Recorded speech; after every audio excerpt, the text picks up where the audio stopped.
This is the report that came out. It was something like this last week, but then there was a screening that they did. So she's talking about it again. And essentially is that Star Wars now realigning a focus as Kathleen Kennedy reveals future. It's all about standalone stories. During a recent screening of the original Star Wars cut, Kathleen Kennedy revealed that the franchise is moving away from trilogies, opting instead to explore more self-contained stories. Lucasfilm president Kathleen Kennedy recently shared intriguing details about the evolving future of the Star Wars universe. Speaking at a special screening of the original 1977 Star Wars print in London last week, Kennedy discussed the studio's new creative direction for the franchise in the aftermath of Rise of Skywalker. Aftermath, it's like 6 years ago. Anyway, Kennedy told the audience, I really think that now we're in a position where it's broadened the possibility of stories and filmmakers we could bring in to tell stories that mean something to them. It doesn't necessarily have to connect to every little thing that's been done in Star Wars. It can actually be a standalone story that builds into many, many other stories. Rather than attempting to replicate the formula of the original trilogy, Lucasfilm appears to be embracing a strategic pivot, prioritizing on standalone stories that allow for more creative flexibility and that aren't tightly bound by previous continuity. This approach could pave the way for fresh perspective and broader range of storytelling within the Star Wars universe.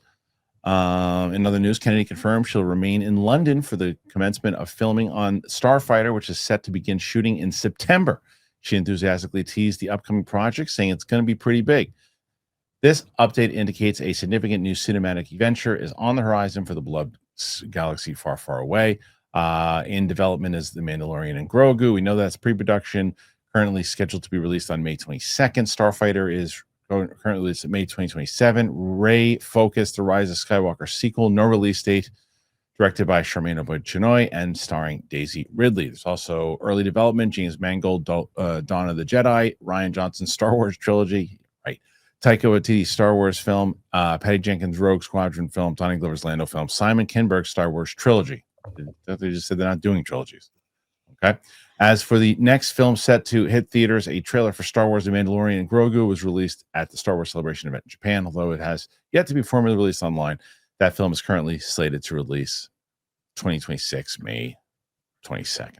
Okay. I'm confused, Chris Carr. Yeah. Isn't this the same plan that was always the plan?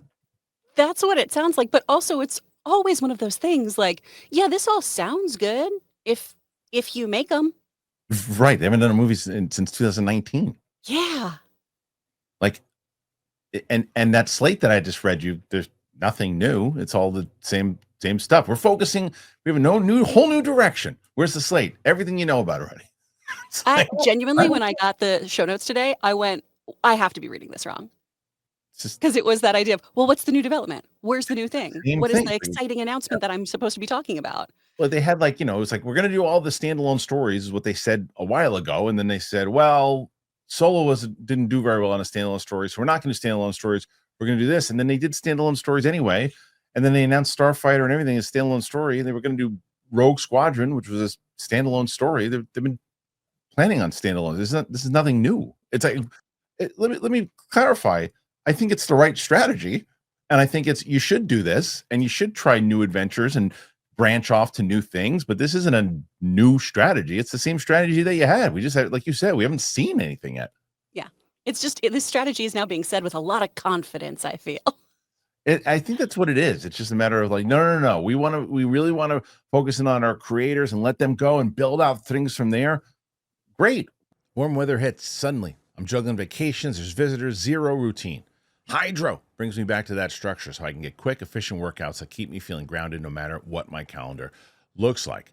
So for Hydro, if you didn't know, I've been telling you guys, I've been going and working out 4 days a week, but I need other things sometimes when I can't get to the gym. And I've been really loving Hydro because one thing that I love, you never get bored. Hydro's got tons of workouts with actual Olympians, and they're filmed in these gorgeous outdoor spots all over the world. It makes it way easier to stay motivated. Doesn't matter if you're training hard or just trying to stay active. Hydro really meets you where you're at. It's low impact, so it's easy on your joints, but still gives you that perfect mix of strength and cardio. If you're on the fence, there's a free shipping, 30-day risk-free trial, and Hydro offers a full year warranty. Honestly, no pressure. Just try it and see how it feels. Getting a good sweat used to mean hours in the gym. Hydro, you can do it all at home on my schedule, 20 minutes. Rowing on my Hydro gets me that full body workout without ever having to leave my house. It's so easy. I have it set up now. I was so excited when I got it, and it really does. You feel like you can't even describe how amazing it is to hit all of these spots.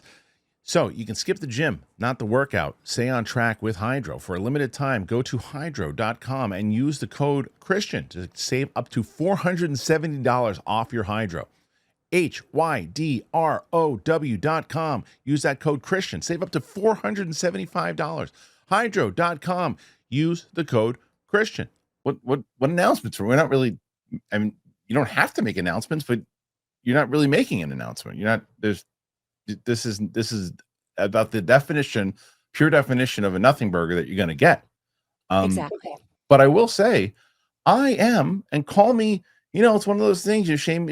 First time, shame on you. Second time, shame on me. But I'm getting kind of hopeful for Starfighter. I mean, how can you not, though? Right? Everything about it seems so promising. I love the idea of this particular type of Star Wars one-off, too. Yeah. Like, it's the problem the whole time, right? This has been a galaxy far, far away. A galaxy. And instead, and I know I say this all the time, it's been this weird Dickensian nonsense of everyone is interconnected and related somehow. And that seems like such a waste of a whole ass galaxy. Right. And I think that's kind of essentially what she's trying to say there. But yeah. What I like about this, first of all, I like that it's as you say, it's 5 years past Rise of Skywalker. So we know that the things have happened in the past, and you can mention them, but not everybody has to be related to it. But things are different. 5 years. I mean, things are going to be different here in 5 years. So 5 years, a lot has happened. A lot will happen. What's the galaxy shaped like? What did Rey do with the galaxy themselves? I think Rey needs to make a cameo in this film. I really do. I think she needs to make a cameo. Especially if they're going to branch off. And I think that's what they could do here. Instead of making this the Rey movie an episode 10, you make it essentially a spinoff to Starfighter. And if she gets involved in a plot point or whatever it might be for a scene or two, you don't want to make it her movie. And then it's like, oh, that's what they're setting up there, which then spawns into her movie and her adventure and what's going on with Jedi Academy or whatever might be happening on her side of the galaxy. You can start to get a little bit more excitement. I still stand by. I don't think Chinoy will be directing that movie. I do think it will happen, but I think someone else will be directing it. And I think that by putting Rey back into the franchise, you get a little bit more of the anticipation behind it. But what do you think about that? I like that a lot. And not just the anticipation aspect. I think for the people who weren't ever on board or at least lost interest with Rey, with the, I hate this term, the Mary Sue-ness of her, because I feel like we just throw that term around sometimes. But I do think you need to ease us back into, hey, this is what the world is like now, and have some references or even, news footage or something. A nice little Easter egg here and there that all of us who are looped into this are going to go, oh, hey, there's a reference to Rey. I can't wait for that next moment. And also, I'm seeing the positive or negative changes that have happened in the galaxy since this latest defeat of the Empire. Yeah, right? Because it always feels cyclical. So we need to see what's going on. Agreed. And it's like you don't want to ignore what you don't want to do is, well, we don't want anybody related. We don't want anything. We don't even acknowledge that anything else happened in this world. You gotta acknowledge that the events that happened in this whole entire galaxy happened. So if somebody mentions Jedi or somebody mentions the Sith or the Old Republic, whatever, you can mention it. You just don't. Not everybody has, like you said, everybody has to be related and all that. But we need to know what has happened since the fall of the First Order. What's happened since those times? And I like the fact that we're leading with this. I guess he's a pilot or whatever she might be. And it's not like a grand scheme thing. It's a side adventure film that seems that it's going to be big from hearing what she said. Plus the fact Sean Levy's coming off $1 billion made movie. He's probably they're giving him a big budget, as is deserved. And I think they're going to have a lot of fun with this one. And that's what, and with Mia Goth now being cast in this movie, I just feel like it's going to throw some more excitement into it, because as much as I'm curious and will be seeing, obviously, Mandalorian and Grogu, or as they say, The Mandalorian and Grogu in theaters. Why haven't they hired you? Well, because I'm saying it in jest because I think it's a terrible title. But they clearly love that voice though, because that's how all this stuff sounds. Isn't it such a ridiculous title though? Mm-hmm. It feels like a 90s Don Bluth film. It is.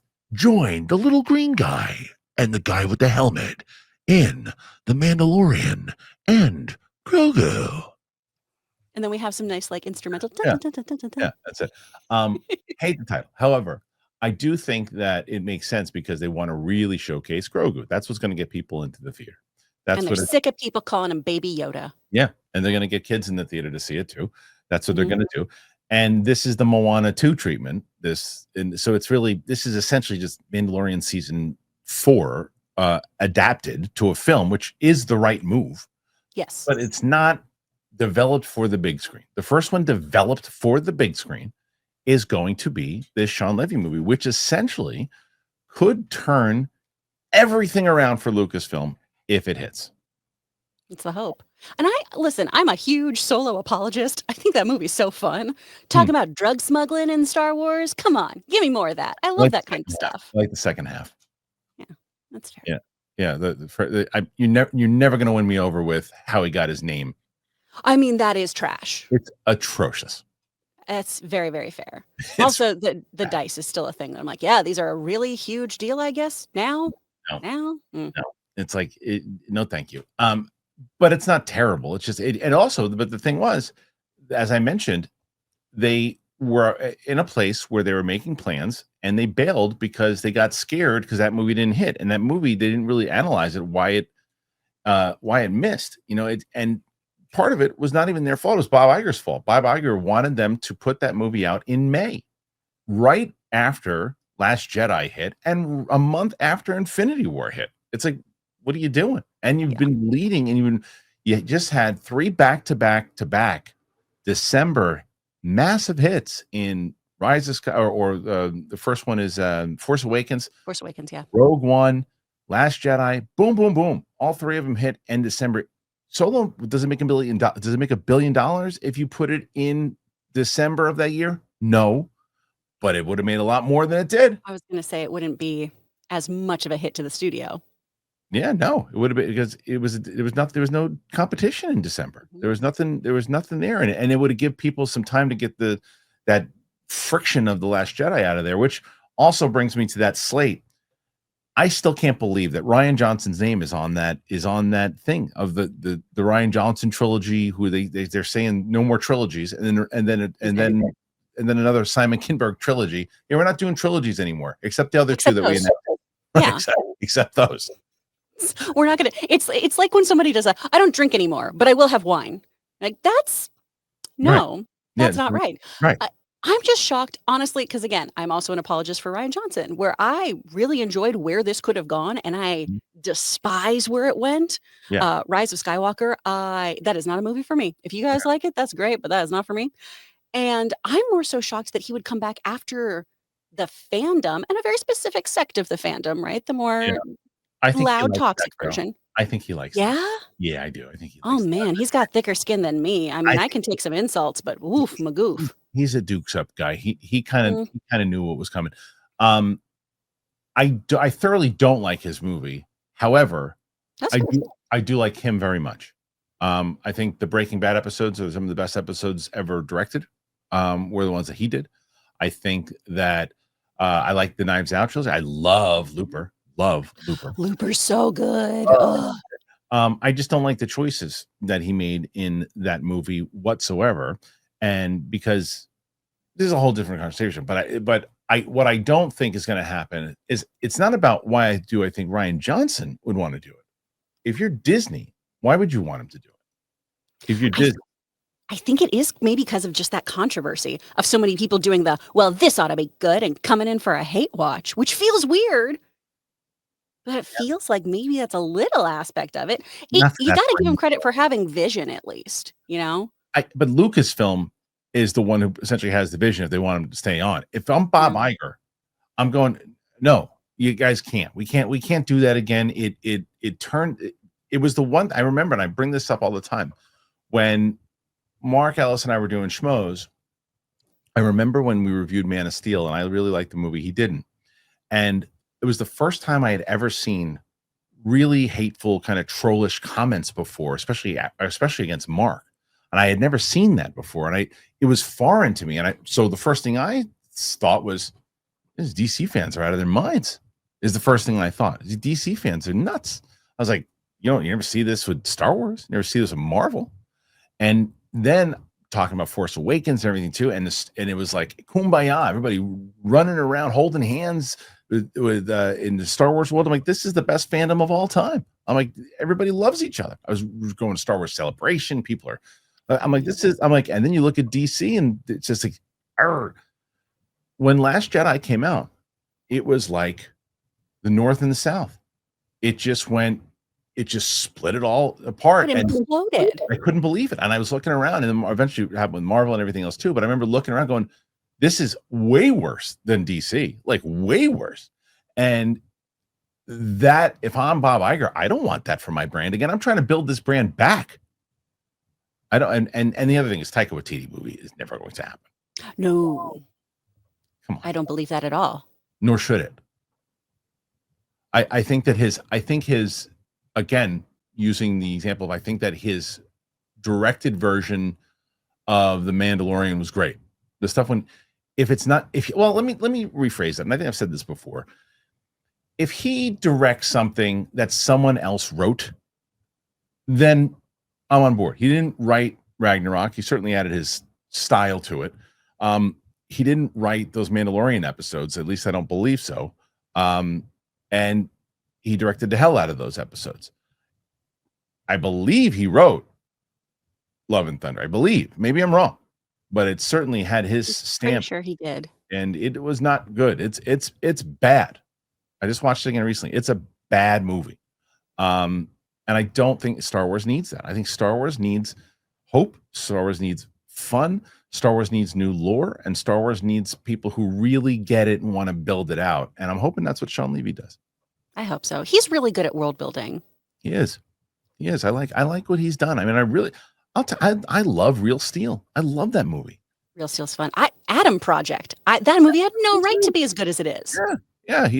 And I think I think that the kind of tone that we're going to get for that Star Wars movie is going to be in the vein of Adam Project. They're probably something like that, I would assume. But yeah, it doesn't look like, and that's the other thing. It doesn't look like it's going to be.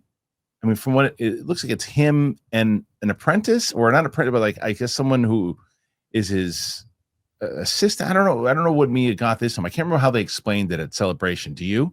I have no idea. Yeah, it's something like that. But I think that I'm hopeful for it. I really am. And you should also be hopeful because, like you said beforehand, you can announce these things 1,000 times over, but until you shoot it and until, we know it's coming out, we're not going to believe you. But I'm starting to believe it. It's like, look, we look like we're starting to shoot this year, and they're making these big announcements. You got this guy who kind of can get movies done. You got a big movie star attached to it. I feel like it's going to happen. I feel like we're going to get this movie. I'm slightly more hopeful, but I've gotten to the point where I trust and love no one. Yeah. Understood. So, yep, I get it. Once I see a trailer is when I'm going to be like, okay. What do you guys think? Do you think that this movie's going to happen? Do you think that this is a new strategy and we don't know what the hell we're talking about? That this is they're changing things up. That this is so different from what they said before? Or do you think that no, it's exactly what they said they were going to do, or they're actually going to stick with it? Put your thoughts in there. Let us know.